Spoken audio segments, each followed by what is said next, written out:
so আগৰ ভিডিঅ'টোত তোমালোকক কাৰ্যকলাপটো 1.1ত থকা এই যোনটো কাৰ্যকলাপ এই কাৰ্যকলাপটো তোমালোকক কৰি দেখাইছিলোঁ অৰ্থাৎ মেগনেছিয়াম ফিটা এডাল বায়ুত দহন কৰিলে মানে মেগনেছিয়াম অক্সাইড অৰ্থাৎ বগা পাউডাৰ পাম ঠিক আছে এই ৰাসায়নিক বিক্ৰিয়াটো কি হ'ব মেগনেছিয়াম ফিটা এডাল অক্সিজেনৰ উপস্থিতিত দহন কৰিলে মেগনেছিয়াম অক্সাইড পাওঁ ঠিক আছে এইটো হৈছে ৰাসায়নিক বিক্ৰিয়াটো সো এই বিক্ৰিয়াটোৰ যদি তোমালোকে যদি আগৰ ভিডিঅ'টো নাই চোৱা তেন্তে আগৰ ভিডিঅ'টো চাই ল'বা কাৰণ আগৰ ভিডিঅ'টো মই ধুনীয়াকৈ বুজাই মেলি সেই বিক্ৰিয়াটো ভিডিঅ'ত দেখাইও দিছোঁ সো তোমালোকে প্লিজ আগৰ ভিডিঅ'টো চাবা চোৱাৰ পিছত লাইক কৰিবা ছাবস্ক্ৰাইব কৰিবা তাৰপিছত কমেণ্ট কৰিবা যে কিবা বুজি নাপালে ঠিক আছে সো সেই বিক্ৰিয়াটোৰ ফলত কিছুমান কুৱেশ্যন আহে এই বিক্ৰিয়াটোৰ ওপৰত সো সেইটো কুৱেশ্যন এতিয়া আমি কৰিম তোমালোকে চাই লোৱা কুৱেশ্যনটো কি বুলি আহে সো এই কুৱেশ্যনটো দেখিছা অৰ্থাৎ 1 নম্বৰটো বায়ুত দহনৰ আগতে মেগনেছিয়ামৰ ফিটা এডাল পৰিষ্কাৰ কৰি ল'ব লাগে কিয় সো এই প্ৰশ্নটোৰ উত্তৰ হ'ব কিয় তোমালোকক অলৰেডি মই বুজাইছোঁ যে মেগনেছিয়াম ফিটা এডাল যেতিয়া মেগনেছিয়াম ধাতুৱে বায়ুমণ্ডলত থকা অক্সিজেনৰ লগত ৰাসায়নিক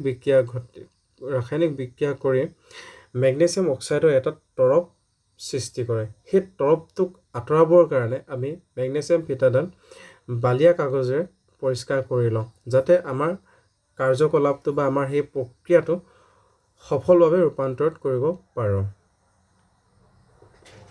সো এটা কুৱেশ্যনটো মই তোমালোকক লিখি দিছোঁ তোমালোকে নিজৰ নোট বহি উলিয়াই ল'ব ভালকৈ লিখি ল'বা কুৱেশ্যনটো 1 নম্বৰ কুৱেশ্যনটো তোমালোকে লিখি ল'বা তাৰপিছত আনচাৰটো লিখিবা ঠিক আছে সো উত্তৰ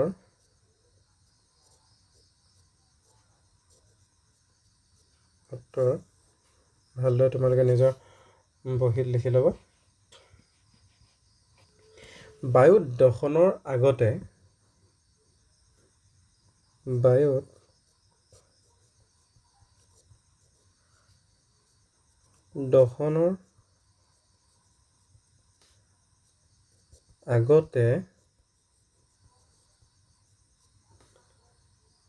মেগনেছিয়ামৰ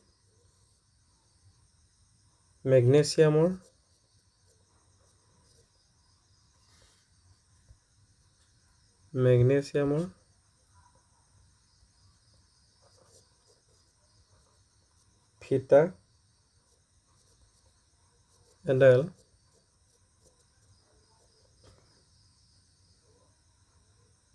পৰিষ্কাৰ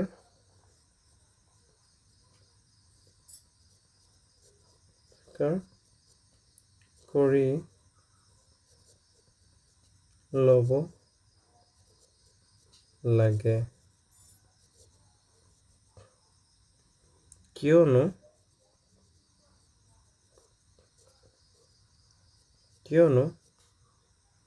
মেগনেছিয়াম ধাতুৱে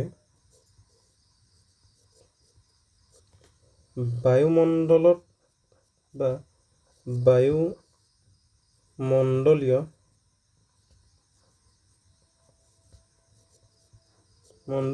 অক্সিজেনৰ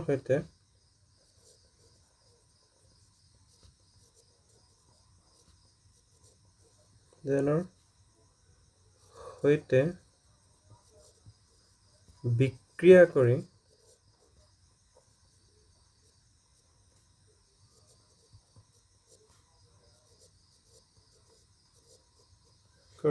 মেগনেছিয়াম অক্সাইডৰ এটা তৰপ গঠন কৰে এই তৰপটোৰ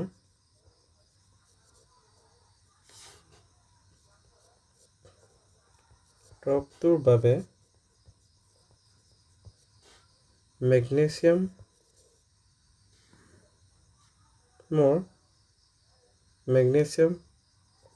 ফিটাৰ বায়ুত থকা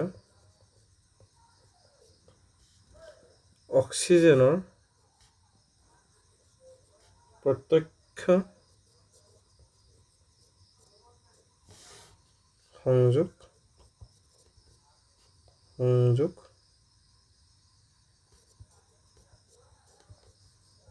নাপায়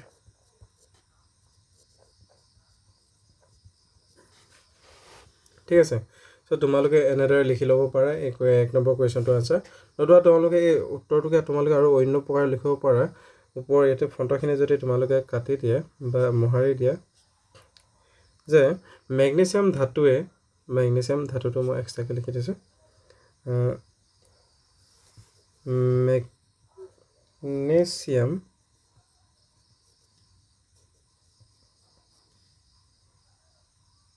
মেগনেছিয়াম ধাতুৱে বায়ুমণ্ডলীয় অক্সিজেনৰ সৈতে বিক্ৰিয়া কৰি মেগনেছিয়াম অক্সাইডৰ এটা তৰপ গঠন কৰে এই তৰপটোৰ বাবে মেগনেছিয়াম ফিতাই বায়ুত থকা অক্সিজেনৰ প্ৰত্যক্ষ সংযোগ নাপায় যাৰ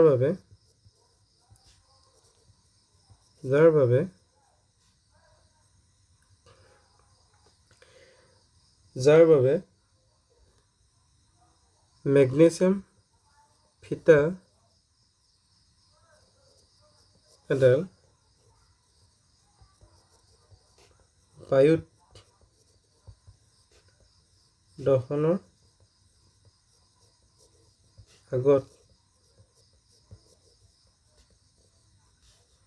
আগত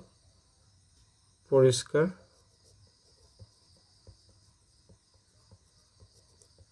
কৰি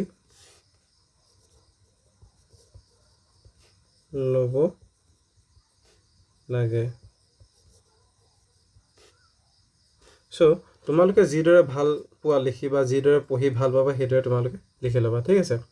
সো এতিয়া নেক্সট কুৱেশ্যনবিলাক যি দিয়া আছে তলৰ ৰাসায়নিক বিক্ৰিয়াবোৰৰ বাবে সন্তুলিত সমীকৰণ লিখা এইটো আমি নেক্সট পাম আমি এতিয়ালৈকে পঢ়া নাই কাৰণ আমি এতিয়া বৰ্তমান কি কৰিলোঁ 1.1 যোনটো কাৰ্যকলাপ সো 1.1 কাৰ্যকলাপটো আমি এতিয়া কমপ্লিট কৰিছোঁ নেক্সট আমি নেক্সট ক্লাছত 1.2 and 1.3 কাৰ্যকলাপ কৰিম যিহেতু এতিয়া যোনটো আমি ৰাসায়নিক বিক্ৰিয়া কৰিলোঁ বা যিটো আমি কাৰ্যকলাপ কৰিলোঁ 1.1ত আমি কি পালোঁ উষ্ণতাৰ পৰিৱৰ্তন ঠিক আছে যেতিয়া আমি মেগনেছিয়াম ফিতা এডাল অক্সিজেনৰ উপস্থিতিত দহন কৰোঁ তেতিয়া আমি কি পাওঁ মেগনেছিয়াম অক্সাইড আৰু এই বিক্ৰিয়াটোত আমি কি পাওঁ উষ্ণতা পাওঁ ঠিক আছে উষ্ণতাৰ পৰিৱৰ্তন দেখা পাওঁ যদি তোমালোকক পৰীক্ষাত প্ৰশ্ন আহে যে উষ্ণতাৰ পৰিৱৰ্তন ঘটা এটা ৰাসায়নিক বিক্ৰিয়া লিখা তেনেহ'লে আমি এইটো লিখি দিব পাৰোঁ সো নেক্সট আকৌ লগ পাম অন্য এটা ভিডিঅ'ত তোমালোকৰ নেক্সট পাৰ্টটো সো তোমালোকে যদি ভিডিঅ'টো ভাল পোৱা তেন্তে ছাবস্ক্ৰাইব কৰিবা অন্য ভিডিঅ'বোৰ পাবৰ বাবে লাইক কৰি দিবা আৰু তোমালোকৰ বন্ধুবৰ্গৰ ওচৰলৈ শ্বেয়াৰ কৰি দিবা ধন্যবাদ